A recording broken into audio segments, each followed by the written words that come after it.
రోజుల్లో క్యాన్సర్ అంటే చాలామందికి తెలియదు. మీకు తెలిసే ఉంటుంది. ఇప్పుడు మీరు లక్షల్లో చూస్తున్నారు క్యాన్సర్ పేషెంట్స్ని. ప్రధానంగా క్యాన్సర్ రావడానికి ఏమని కారణాలు చెప్తారు సార్? ఇప్పుడు క్యాన్సర్ రావడానికి మెయిన్ కారణం పొల్యూషన్ అండి. భారతదేశంలో 2 రకాల కారణాలు అండి క్యాన్సర్ రావడానికి ఎవరికైనా. ఎన్విరాన్మెంటల్ ఫ్యాక్టర్స్ అంటే రోజు మన చుట్టూ ఉండే factors, genetic factors. Genetic factors కొంచెం తక్కువగా ఉంటాయి. జన్యుపరమైన కారణాలు, ఉదాహరణకి మిస్ యాంజెలినా జోలీ, వారు హాలీవుడ్ హీరోయిన్. వారి తల్లిగారికి బ్రెస్ట్ క్యాన్సర్ ఉంటే ట్రిపుల్-నెగటివ్. వారు టెస్ట్ చేయించుకున్నారు. BRCA1 BRCA2 hereditary breast ovarian cancer syndrome అంటారు. వారికి అది పాజిటివ్ రావడంతో 30 ఏళ్లకే 2 బ్రెస్ట్లు 2 ఓవరీలు తీయించేసుకున్నారు. సో అలాంటి జన్యుపరమైన కారణాలు కొన్ని. అది కాక ఎన్విరాన్మెంటల్ ఫ్యాక్టర్స్ అంటే మనం రోజు తీసుకునే ఆహారం, క్రిమి సంహారక మందులు, పెస్టిసైడ్స్ వేసిన ఆహార పదార్థాలు, పెస్టిసైడ్స్ ఇవన్నీ వేసిన ఆహార పదార్థాలు ఇవన్నీ కూడా క్యాన్సర్ కలుగజేస్తాయి. అలాగే మీరు దురలవాట్లు, సిగరెట్ తాగక్కర్లేదు. మీరు పంజగుట్ట చౌరస్తాలో ఒక 5 నిమిషాలు నుంచున్నారంటే ఏదో ఒక కారణం వల్ల 50 సిగరెట్లు తాగితే ఎటువంటి ఇల్ ఎఫెక్ట్స్ వస్తాయి, అంత ఇల్ ఎఫెక్ట్స్ వచ్చేస్తాయి. ఈ అర్బన్ ఏరియాస్లో ఈ ఆటోమొబైల్ పొల్యూషను, ఇండస్ట్రియల్ పొల్యూషను, ఉదాహరణకి థర్మల్ పవర్ ప్లాంట్స్, ఎక్కడైతే కోల్ బర్న్ చేస్తారో open cast mines, fertiliser industries, dyes industries, rubber industry, asbestos industry, alkaline battery industry, nickel cadmium battery industry, వీళ్ళందరికీ రెగ్యులర్గా పెయింట్స్ వాడే పెయింటర్స్కి, పెయింట్స్ లూజ్గా అమ్మే వాళ్ళకి, రోజు ఒక 20 మందికి డైస్ వేస్తుంటే బార్బరు, వాళ్ళకి కూడా అన్ని రకాలుగా ఈ క్యాన్సర్స్ వస్తుంటాయి. ఈ ఫాస్ట్ ఫుడ్స్ తిన్నప్పుడు అందులో reused oils, highly saturated fats ఉండటంతో ఊబకాయం వల్ల అనేక రకాలైన క్యాన్సర్కి దారితీస్తాయి. ఇదే కాకుండా మన డైటరీ హ్యాబిట్స్, రోజు ఇప్పుడు ఇందాక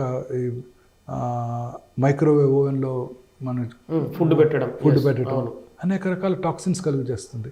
అలాగే రీయూజింగ్ ఆయిల్స్, ఇప్పుడు బజ్జీలో వాడు పొద్దున్నే ఆయిల్ పోస్తారు, బాండీలో కంటిన్యూగా అదే ఆయిల్ వాడుతూనే ఉంటారు, రాత్రి 11 రీయూజ్డ్ ఆయిల్స్, ఇవన్నీ కూడా క్యాన్సర్ కారకాలండి.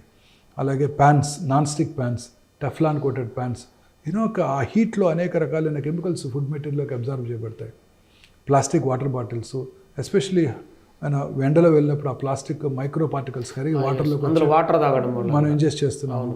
ఈ కారు, ఎయిర్ కండిషన్ కారే కావచ్చు, మనం టక్కన 30 degrees సెంటిగ్రేడ్లో 40 degrees సెంటిగ్రేడ్లో కారులోకి ఎంటర్ అవ్వగానే లోపల ఆ ప్లాస్టిక్ అంతా కెమికల్స్ ఆ కారులో ఉండి మనకి అన్ని రకాలుగా దాన్ని ఇన్హేల్ చేయడం జరుగుతుంటుంది.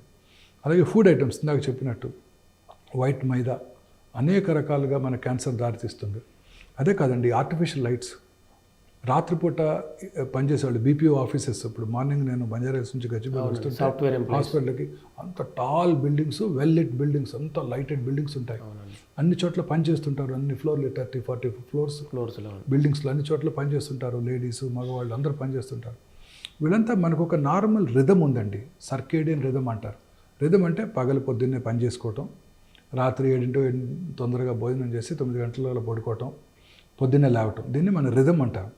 ఈ రిథంలో ఉన్నప్పుడు రాత్రి 2 గంటలు 3 గంటల ప్రాంతంలో మన బాడీలో మెలటోనిన్ అనే హార్మోన్ ఉత్పత్తి అవుతుందండి. ఈ రాత్రిపూట అంతా పనిచేసే వాళ్ళకి ఈ హార్మోన్ ఉత్పత్తి అవ్వదు. ఈ హార్మోన్కి స్ట్రాంగ్ యాంటీ క్యాన్సర్ ప్రాపర్టీస్ ఉన్నాయండి. It disturbs your melatonin hormone production. So అసలు లైట్ లేకుండా పడుకోవాలి. ఈ రాత్రిపూట టీవీ చూడటం పూర్తిగా ఆపేయాలి మన పిల్లలందరికీ. మొబైల్ స్క్రీన్ చూడటం మాత్రం వెరీ డేంజరస్. ఆ బ్లూ స్క్రీన్,